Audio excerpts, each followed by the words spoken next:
বাড়ি ফিরছেন বাস্তুচ্যুত ফিলিস্তিনিরা।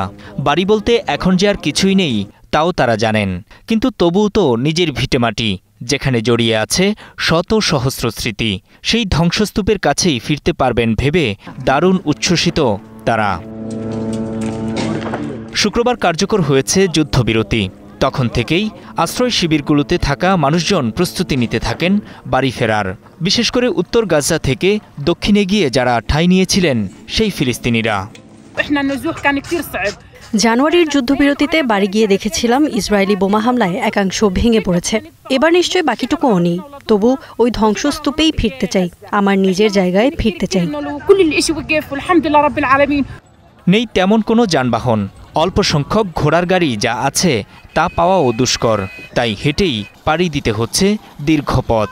কিন্তু তাতেও কোনো কষ্ট নেই বলে জানান ৪৫ বছর বয়সী এ নারী।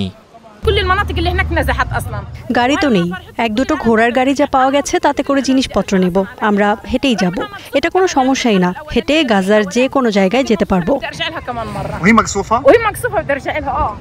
ভিটেমাটিতে ফেরার আনন্দ থাকলেও আর কোনো যুদ্ধ যাতে দেখতে না হয় সেই চাওয়া তাদের। যুদ্ধ বন্ধ হয়েছে, নিঃসন্দেহে এটি আমাদের জীবনের সবচেয়ে খুশির দিন। বাড়ি ফিরতে পারবো এ খুশিতে সারা রাত আমি ঘুমাতে পারিনি।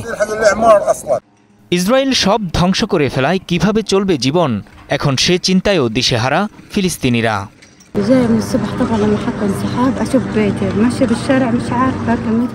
এমনভাবে পুরো এলাকা ধ্বংস করেছে যে বোঝার উপায় নেই কোনটা রাস্তা, কোনটা আমার বাড়ি, আর কোনটা আমার প্রতিবেশীর বাড়ি। কি করব আমরা, কার কাছে অভিযোগ করব?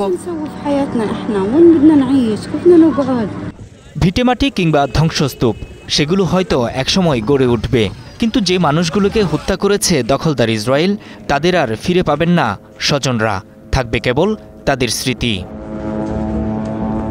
২০২৩ সালের ৭ অক্টোবর থেকে গাজায় ৬৭,০০০-এর বেশি ফিলিস্তিনিকে হত্যা করেছে ইসরায়েল, আহত হয়েছে ১.৫ লাখের বেশি।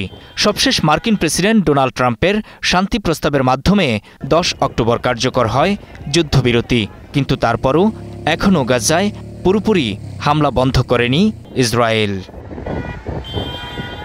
নূর মোহাম্মদ, স্টার নিউজ।